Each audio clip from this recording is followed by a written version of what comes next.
नमस्कार मित्रांनो, आज आता या व्हिडिओमध्ये आपण तुमच्यासाठी विद्यार्थ्यांनी AI टूल्स कशी वापरावीत आणि मुळात कुठली वापरावीत याबद्दल बोलणार आहोत. AI टूल्सचा वापर करण्यासाठी तुमच्यापैकी सगळ्यांकडे मोबाईल फोन्स किंवा लॅपटॉप किंवा कम्प्युटर यातलं काहीही असेल तरी चालेल.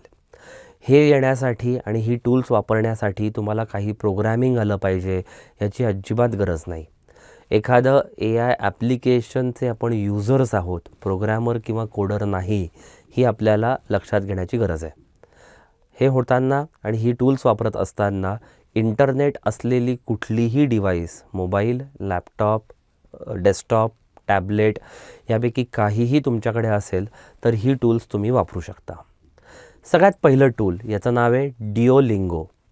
डिओलिंगो हे टूल वापरून तुम्ही परकीय भाषा शिकवू शकता. एखादी भाषा बोलत असताना त्या भाषेत दुसऱ्या कुठल्या परकीय भाषांमध्ये या शब्दाला कुठला शब्द आहे, तो शब्द वापरून कसं वाक्य तयार करायचं, त्याचं उच्चार काय, हे जाणून घेण्यासाठी डिओलिंगो या भाषेचा उत्तम वापर करता येईल. डिओलिंगोवरती विविध भाषांमधले विविध लेवल्सवरती तुम्हाला शिकता येईल. सुरुवातीपासून अगदी बेसिकपासून ते ॲडव्हान्स लेवलपर्यंत विविध गोष्टींचे आणि भाषांमधली ज्ञान तुम्हाला इथेच मिळेल. ह्याच वेळी तुम्हाला गुगल लेन्स नावाच्या मी एका ॲप्लिकेशनबद्दलही माहिती देतो. समजा असं धरून चला, तुम्ही भारतातच विविध राज्यांमध्ये कुठेतरी आहात किंवा जगभरात दुसऱ्या कुठल्या तरी राज्यात देशांमध्ये आहात आणि तिथे लिहिलेले फलक तुम्हाला वाचता येत नाही आहेत. तर गुगल लेन्सचा वापर करून तुम्ही जर मोबाईलनी ते स्कॅन केले आणि तिथे ट्रान्सलेट ह्या बटनावर क्लिक केलं तर तुम्हाला अपेक्षित तो मजकूर तुम्हाला हव्या त्या लँग्वेजमध्ये लिहिलेला तुम्हाला आढळून येईल. अर्थात ह्याचा फायदा तुम्ही फिरत असताना, पर्यटनासाठी फिरत असताना, कामासाठी फिरत असताना तुम्हाला तिथे काय मजकूर लिहिलेला आहे हे विचारायसाठी दुसरा माणूस जर तिथे नसेल तुमच्यासाठी किंवा एखादा दुभाषी तुमच्याबरोबर नसेल तर हा फोन किंवा हे ॲप्लिकेशन तुमच्यासाठी हे काम करू शकतं.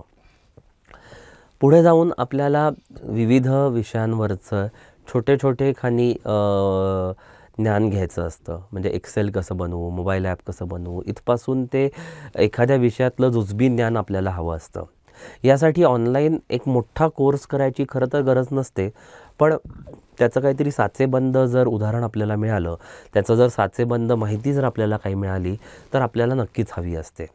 यासाठी ट्यूटर, TUTOR, ट्यूटर नावाचं ॲप्लिकेशन तुम्हाला वापरता येईल.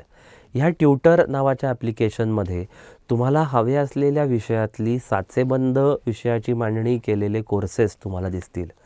त्यातला तुम्हाला हवे असलेल्या लेवलचा कोर्स तुम्ही ओपन करून छोट्या स्वरूपात अतिशय कमीत कमी वेळेमध्ये त्या विषयाची जुजबी माहिती तुम्ही इथे घेऊ शकता. हे ट्यूटर ॲप्लिकेशन वापरल्यावर त्याच्यात तुम्ही जो कुठला कोर्स कराल तो तुम्हाला कितपत कळाला आहे यासाठी तो कोर्स झाल्यावर इथे क्विज आणि वेगवेगळे प्रश्नही तुमच्यासमोर येतात. यातून या कोर्सबद्दल तुम्हाला खरंच कितपत ज्ञान मिळालं हे देखील तुम्हाला इथे जाणून घेता येईल, तपासून घेता येईल. ट्यूटर हा अतिशय तात्पुरता पर्याय म्हणून जर आपण बघत असू तर युडेमीपासून अनेक प्लॅटफॉर्म्स आपल्याला ऑनलाईन सापडतील. त्याच्यावरनं तुम्हाला जर एखादं लाँग टर्म काहीतरी जर शिकायचं असेल तर तुम्हाला त्याचा फायदा नक्कीच करून घेता येईल. याच्या पुढचा टूल म्हणजे तुम्हाला आता पुढच्या काळात वेगवेगळ्या विषयांवरती प्रेझेंटेशन्स बनवावे लागणार आहेत. मग कॉलेजमध्ये असू देत किंवा तुमच्या शाळा कॉलेजेसमध्ये असू देत, त्याच्याच नंतर तुम्ही जेव्हा नोकऱ्यांमध्ये सामील व्हाल तिथे तुम्हाला प्रेझेंटेशन्स बनवणं हे रोजचं काम असणार आहे.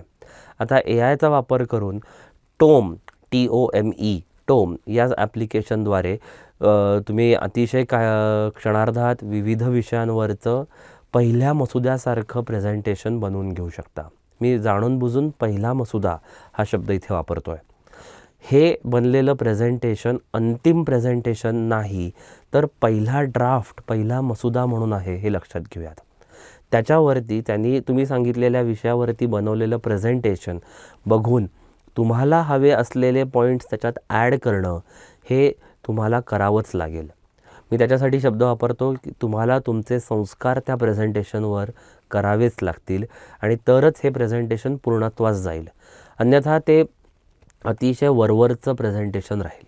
पण ते वरवरचं किंवा पहिला मसुदा प्रेझेंटेशनचा निर्माण करण्यासाठी लागणारा वेळ काळ हा वाचून जवळपास 60 ते 65% ओके असेल असं प्रेझेंटेशन तुम्हाला टोम या प्लॅटफॉर्मवरती करून मिळेल आणि त्याचा वापर करून तुम्ही पुढचा त्याचे जे संस्कार करायचे आहेत ते तुम्ही करू शकता. आता steve.io नावाच्या या प्लॅटफॉर्मवरनं तुम्ही व्हिडिओज बनवू शकता. आता व्हिडिओज कशाचे बनवायचे बुवा, तर आपल्यापैकी बऱ्याच जणांना असं असेल की मला एखादा मुद्दा अभ्यास करताना किंवा रिव्हिजन करत असताना तो जर दृकश्राव्य माध्यमातून म्हणजे ऑडिओ व्हिज्युअल माध्यमातून जर माझ्यासमोर आला तर माझ्या लक्षात जास्त राहतो. आता यूट्यूब किंवा या बाकीच्या प्लॅटफॉर्मवरती तुम्हाला प्रत्येक विषयाचे हवे असतील तसे व्हिडिओज अवेलेबल असतीलच याची गॅरंटी नाही. मग steve.io वरती तुम्हाला हव्या असलेल्या एखाद्या विषयावरचा व्हिडिओ जर तुम्हीच बनवला, आता अख्ख्या मोठ्या विषयाची जर तुम्ही मांडणी छोट्या छोट्या मुद्द्यांमध्ये केली आणि प्रत्येक त्या छोट्या छोट्या मुद्द्यावरचा 1 मिनिटभराचा 1.5 मिनिटाचा जर व्हिडिओ तुम्ही इथे बनवून घेतलात, त्याला व्हॉइस ओव्हरही देऊ शकलात, तर ते व्हिडिओ बनवण्याच्या माध्यमात किंवा त्या प्रक्रियेत तुम्ही असल्यामुळे तुमच्याबरोबर तो व्हिडिओ जास्त काळ राहील. तुमच्या रिव्हिजनच्या वेळेमध्ये तुम्ही हा व्हिडिओ बघू शकाल आणि तुम्हाला हवा असलेल्या प्रकारे उत्तम पद्धतीने त्या व्हिडिओची ज्याला आपण रिपिटिशन म्हणतो की जेव्हा उजळणी करणं आणि पेपरच्या दिवशी त्याची बरोबर हवे त्यावेळी आठवणं हे होऊन तुम्हाला त्याची मांडणी तिथे नक्कीच करता येईल. बऱ्याच जणांना इंग्लिश लिहिताना ग्रामरचा प्रॉब्लेम असतो. त्या सगळ्यांसाठी ग्रामरली नावाचं एक टूल आपल्याला वापरता येईल.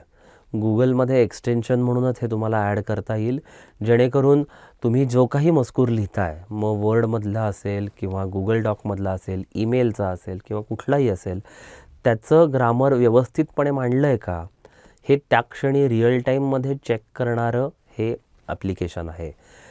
फक्त तपासणीपुरतं न राहता ते वाक्य कशा पद्धतीने लिहिलं तर अजून बरं होईल हे देखील हे टूल सांगतं. म्हणजे ChatGPT किंवा बार्ड किंवा बाकीची टूल्स जी आहेत जिथे तुम्ही सांगितलेल्या गोष्टींवरनं तुम्हाला हवा तो मजकूर डायरेक्ट लिहून मिळतो, पण तिथे तुम्ही लिहिण्याची प्रक्रिया नाही, तुम्हाला तो डायरेक्टली रेडीमेड मिळतो. इथे मात्र तुम्ही स्वतःहून तो कंटेंट लिहित आहात. तो तुम्ही लिहित असताना त्यातली ग्रामरची बाजू तपासण्याचं काम रिअल टाईममध्ये चालू वेळेत हे टूल करतं, ग्रामरली नावाचं. ह्यानंतरचं पुढचं एक टूल आहे ज्याचं नाव आहे अँकी, ANKI.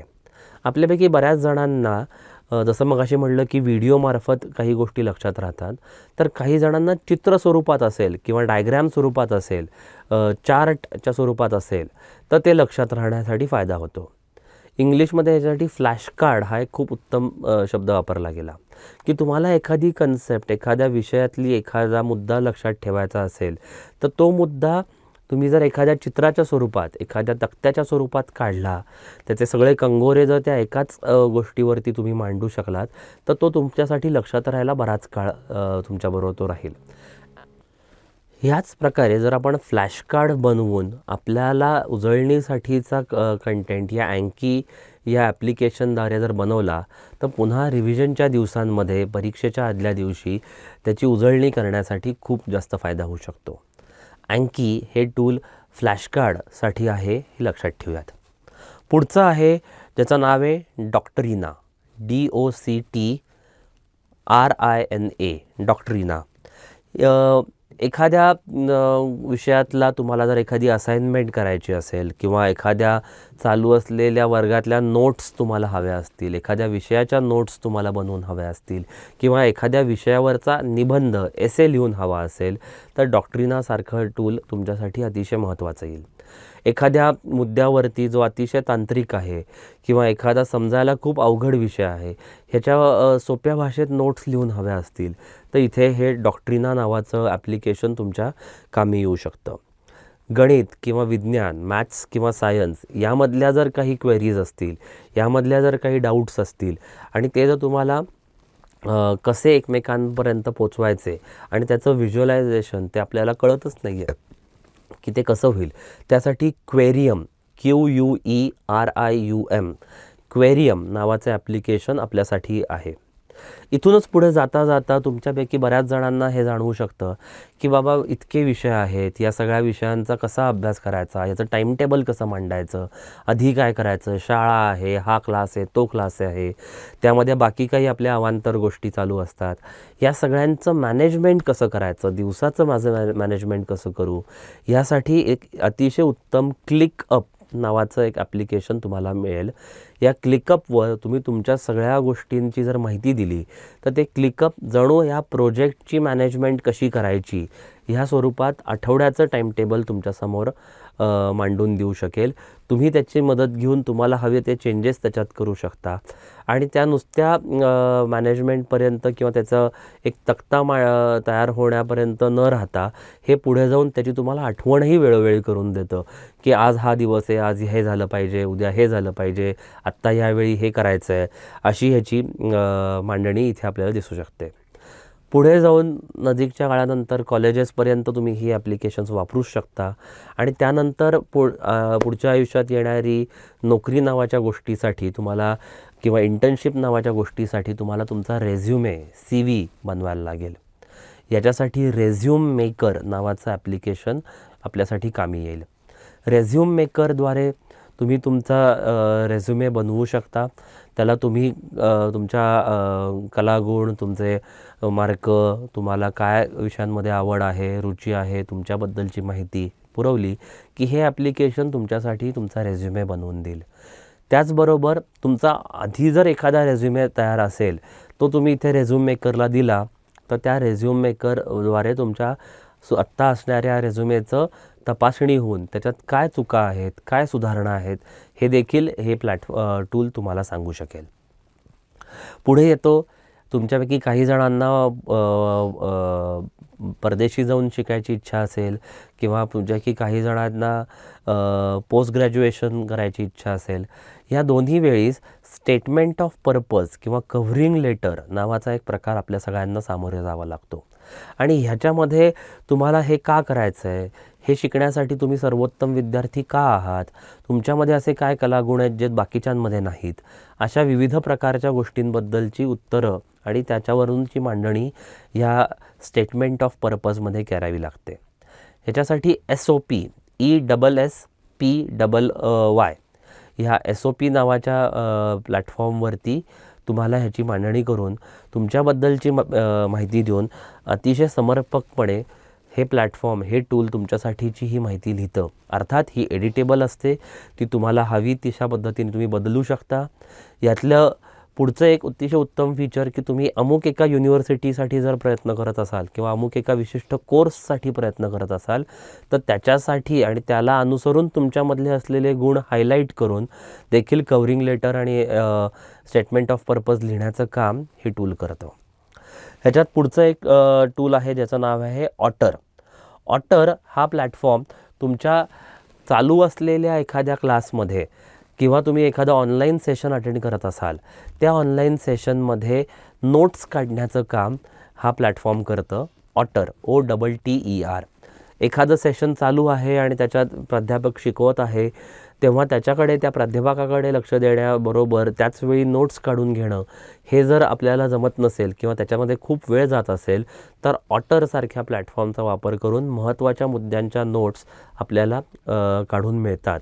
अर्थात या सगळ्या गोष्टींच्याकडे आपण फायदा म्हणून बघत आहोत, ना की एखाद्या माणसाला या सगळ्या टूल्समुळे किती गोष्टी जमत नाही आहेत म्हणून बघत नसून या सगळ्याचा फायदा कसा करून घ्यायचा आणि या सगळ्या आपल्या आजूबाजूला असणाऱ्या या टूल्समुळे आपण आपल्या अभ्यासाच्या रोजच्या कार्यक्रमांमध्ये कसा ह्याचा अंतर्भाव करू शकतो या दृष्टीने आपण ह्यांच्याकडे बघूयात.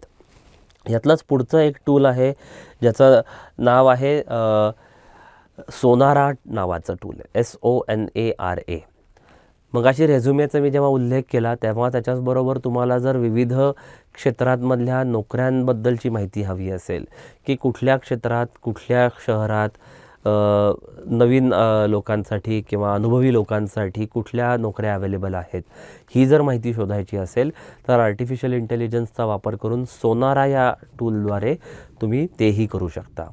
मित्रांनो, असे अनेक प्लॅटफॉर्म्स, अशा अनेक AI टूल्स तुमच्या आजूबाजूला आहेत आणि ही सगळी टूल्स तुम्ही आवर्जून वापरावीत अशी मी तुम्हाला कळकळीची विनंती करतो. ही टूल्स वापरून आजच्या काळातले विद्यार्थी स्वतःला घडवत आहेत. त्यापासून तुम्ही वंचित राहू नका एवढीच विनंती. धन्यवाद.